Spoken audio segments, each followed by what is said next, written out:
First of all, I would like to quickly apologize for the lack of new videos. I have less free time now and honestly I don't really know what to talk about anymore. I think I discussed almost everything I could about GURPS. Today I would like to talk about Cityscape, a supplement for D&D 3.5 that nonetheless works well as a generic tabletop RPG book, regardless of the system you're using. At the end, I will recommend some other books on this topic. Cityscape is a book about fantasy urban adventures and city design. You know that traditional fantasy adventure takes place in a dungeon or somewhere in the wilderness, but fantasy cities could provide a plethora of new opportunities and things you would be unable to do in the dungeon. I think that since D&D is so dungeon and combat focused, GURPS would support such urban adventures much better due to its huge skill list and due to being a classless system. Actually, I'm playing in an urban fantasy game right now. Cityscape is more of a GM-oriented book, but it still has some player options. The first chapter is probably the most important and useful one. It talks about city design. For example, my knowledge of history is not very good, so I often struggle with understanding how medieval cities worked. For me, resources like Cityscape are invaluable, as I can read about what kinds of districts cities can have, how sewers work, how lighting works, etc. What I especially like about this book is that it also talks about non-human cities, which is something other similar books often avoid. After all, a dwarf or elf city would be very different from a human city.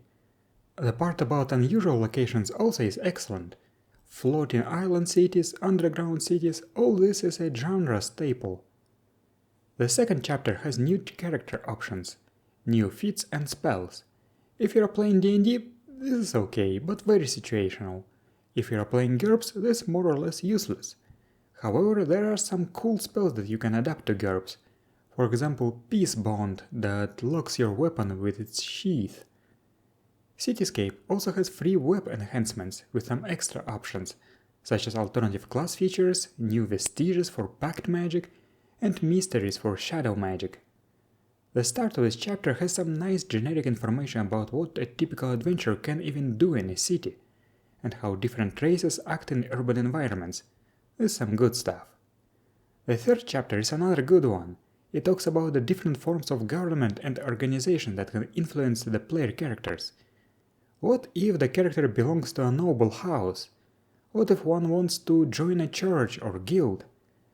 While GURPS supports all that much better with such advantages and disadvantages as contact, ally, patron, status, reputation, dependence, and many others, D&D doesn't have such things right out of the box. But even if you discard the D&D mechanics, this chapter contains some generally useful information, especially for those GMs who don't know much about the social structure of medieval societies, like me. Chapter 4 is devoted to events and encounters, what kind of NPC interactions you can have in a city. Again, this is generic information that is useful regardless of the system being used. The new monsters for the most part are quite lame, to be honest. However, I remember using the Ripper a couple of times in my GURPS games. That one has some potential, I believe. I think that Chapter 5 should have been Chapter 1 of this book, as it answers some base questions, such as why even run an urban campaign? And honestly it does it very well. In short, urban campaigns let you focus more on the character's goals and relations than your normal dungeon crawls. Treasure and glory is all good, but what your character will do with them? An urban campaign lets you actually put all that to use. In addition, recurring NPCs, be they allies or enemies, are much easier to do in an urban campaign than in your typical dungeon crawl. Overall, I think this chapter is must read for all GMs. Another very interesting part of this chapter is historical adventures. The book explains why the city's history is important, and gives you 10 different examples of historical events, their effect on the city, and plot hooks related to these events. Excellent stuff! There is also a part about jobs. I already made a video explaining how jobs work in GURPS, but what is interesting here is not the mechanical parts, but lists of what kind of urban occupations could a member of each class find. This is fun. And that's it. I have a confession to make. When I was playing D&D 3.5 back in the day, I used to overlook this book, thinking that it's lame. I used to be more interested in character options and cool monsters. Now that I look at this book from a fresh perspective, I see that this is one of the best D&D 3.5 books. Sure, it covers a relatively narrow subject that doesn't come up in every game, but it does so very well.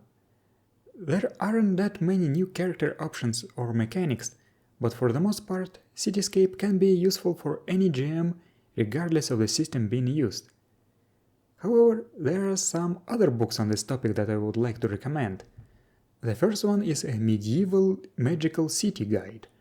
This book talks more about how magic affects economics and urban life, what kinds of civic uses magic has, and how spellcasting can interact with law. Gary Gygax's Living Fantasy is another excellent book that talks about world building in general and has a lot about fantasy cities. However, this book seems more medieval and less magical, if that makes any sense. I still found it very useful. The last but not least is GURPS Thaumatology Urban Magics. I don't think I've ever seen anyone discuss this book much, but it is another invaluable addition to any GM's library. This book focuses even more on how magic affects every aspect of city life, but it does so in a much more generic way than the D&D books. So if you're creating your own setting with cities and magic, I strongly recommend you read this book. It will be worth it. And that's it. Thank you for watching. I will see you next time.